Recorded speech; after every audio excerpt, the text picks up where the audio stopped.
የአፌትና የኤፍራታ ሰርግ ዛሬ ማታ ጠብቁ። እንግዲህ ዛሬ እዚህ ጋር እንደምታያቸው እንግዲህ ሸብረቅ ብለዋል ማለት ነው። ናታን ውሃ በልቶታል ማለት ነው።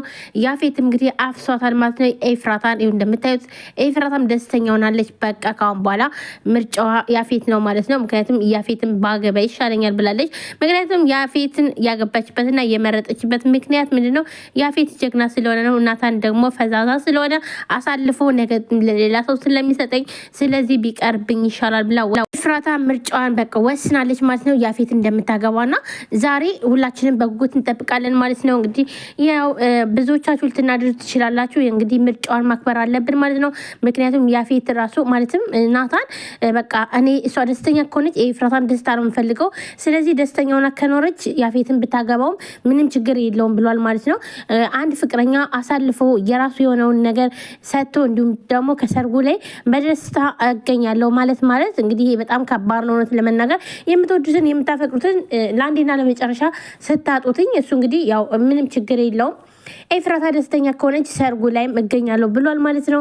ስለዚህ ምን ይፈጠራል የሚለውን ደግሞ እንግዲህ እናያለን ማለት ነው። እንዲሁም ደግሞ ያፌት ማለትም ናታን ሰርጉን በጠብጣለሁ በጠብጥ ይሻላል ሰርጉን እንደምንም ብዬ ማስቆም አለብኝ ሲል ነበረ። ከዛ ግን ያ ሁሉ ነገር ትቶ በቃ ኤፍራታ ደስተኛ ከሆነች ምክንያቱም እሷ ያፌት ያዋጣኛል ብላ ያፌት ይሻለኛል ብላ መርጣ ስለደች። ስለዚህ ምርጫዋን ደግሞ ማክበር አለብኝ።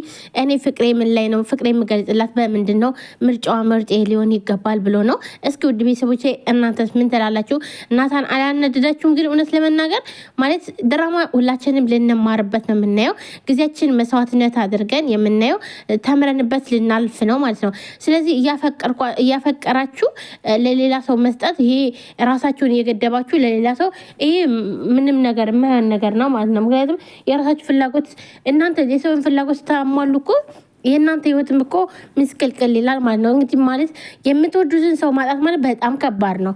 አሁን ለናታን በጣም ከባድ ነው ኤፍራታን ማጣት ማለት ነው። ኤፍራታም ያለ ፍላጎቷ ነው እንግዲህ ፈልጋ አይደለም ብላ ነው ማለት ነው ያፌት የምታገባው። ግን ናታን ደግሞ አልተረዳላትም። እስቲ ቆይች ልጅቷ እንዴት በምን አይነት መልኩ ነው ያፌትን ልትመርጥ የቻለችው ብሎ ከጀርባ ሆኖ ማለት የእሷን ነገር ማጣራት አልቻለም ማለት ነው።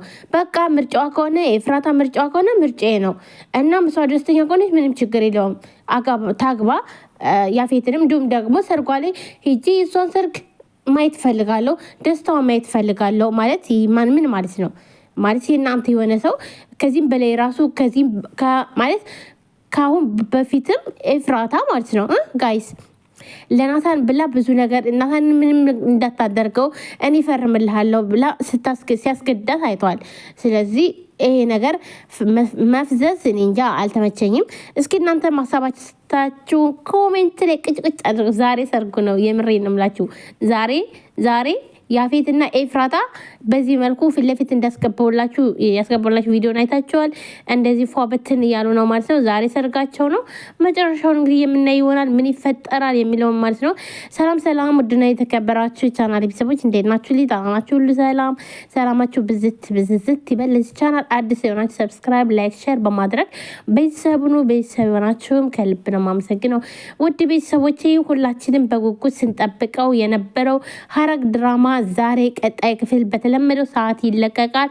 ሁላችሁም ቪዲዮ ሼር ላይክ ያረጋችሁ አሳባስታችሁን ኮሜንት ላይ እያስቀመጣችሁ ቀጣይ ክፍል ይለቀቅ የኤፍራታና የያፌት መጨረሻ ምን ይሆናል የሚለውን ኮሜንት ላይ ሁላችሁም ሀሳባችሁን አስቀምጡ ማለት ነው። እና ኤፍራታ ከተጋቡ ምን ይፈጠራል? እንዲሁስ ናታን ምን አስቦ ነው ማለት እንድታገባ የፈቀደው ወይንም ደግሞ ቤቱ ድረስ መጥቶ ሰርግ ሲጠራው እኔ እኮ እንደዚህ አልጠበቅኩም ነበር፣ እያለቀስ ካገኛለሁ ብዬ ነበር፣ በርን ዘግተህም ታለቅሳለህ ብዬ ነበር ሲለው ምንም አላለውም። ለምን አለቅሳለሁ?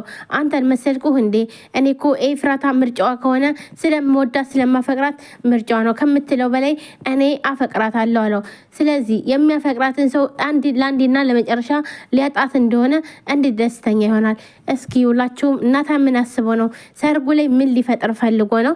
እንዲሁም ሰርግ መቋረጥ አለበት ወይም ደግሞ መበጥበጥ አለበትም እያለ ነበር ናታን። አስብ አስብ አስብ አስብ፣ አንድ ቅዳሜ ብቻ ነው ያለችህ እያለ ነበር ማለት ነው። እንግዲህ ምን ይፈጠራል የሚለውን እኛም በጉጉት ነው የምንጠብቀው። እውነት ለመናገር ያፌትን ኤፍራታ ካገባቸው በጣም ያስጠላል፣ ድራማውንም አናይም እያሉ ብዙዎቹ ኮሜንት ላይ አይቻለሁ ማለት ነው። ኤፍራታ ናታንን ነው ማግባት ያለባት። እንዲሁም ደግሞ የያፌት ሰርግና የኤፍራታ ሰርግ ዕለት ያፌትን ማለትም ኤፍራታና ናታን ተጋብተው ያፌት ወደ ከርቸር ላይ መግባት አለበት እያሉ ነው ማለት ነው ጋይስ። ያ እንግዲህ ድራማ ነው፣ ግን ድራማ ቢሆንም እኛ ልንማርበት ይገባል። አሁን ይህ ድራማ ሊያልቅ ነው ሰው። ስለዚህ ምንድነው ምን ተማራችሁበት? ከሐረግ ድራማ ማለት ኤፍራታ ራስ ወዳድ አይደለችም። ያው በቃ ራሷን አሳልፋ ለሰው ሁሉ ነገር ለሰው የምትሆነው። ይህ ነገር ደግሞ ሲበዛ በጣም ያስጠላል። ምክንያቱም ራሳችሁን እየጎዳችሁ ለሰው ብላችሁ መኖር የለባችሁም አይደለ? እኔ እዛ ነው የማስበው። ምክንያቱም እኔ የሚጎዳኝ ከሆነ ያን ነገር ላደርግ አልችልም። አሁን በቃ ኤፍራታ ምርጫ አይደለም። ምክንያቱም ናታን ቢታሰር ምን ይሆናል? ወንድ ነው አይደል እንዴ? ወንድ ልጅ እኮ ታስሮ ከእስር ቤት ይወጣል። በቃ ምንም አይደለም።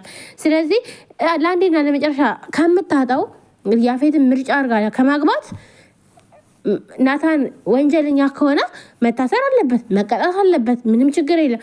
ይወጣል እኮ አንድ ቀን እኮ የሰው ልጅ ካልሞተ እኮ የታሰረ ሰው እኮ ይወጣል። ስለዚህ ይገናኛሉ ከወጣ በኋላም ማለት ነው። ያፌትን ካገባች ኤፍራታ ናታንም በቃ ለአንዴና ለመጨረሻ በቃ አታገኘውም ማለት ነው። ምክንያቱም ኤፍራታ የሌላ ሰው ነች። ናታንም ሌላ ሰው ሊያፈቅርም ሆነ ሊያገባ ይችላል። ስለዚህ ምን ሆነ እስከ መጨረሻው ተለያዩ ማለት ነው። ነገር ግን ኤፍራታ ሁሉን ነገር ተናግራል ለናታን ማለት ነው። ታስሮ በቅጣቱ በነገራችን ላይ የሆነ ነገር ካልሰራችሁ ማለቴ አሁን ናታን አሁን አላደረገውም። ስለዚህ ማለት እንጃ አይታሰርም በቃ። ግን እሷ ግን የመረጠችው በጣም የሚያስጠላ ነገር ነው።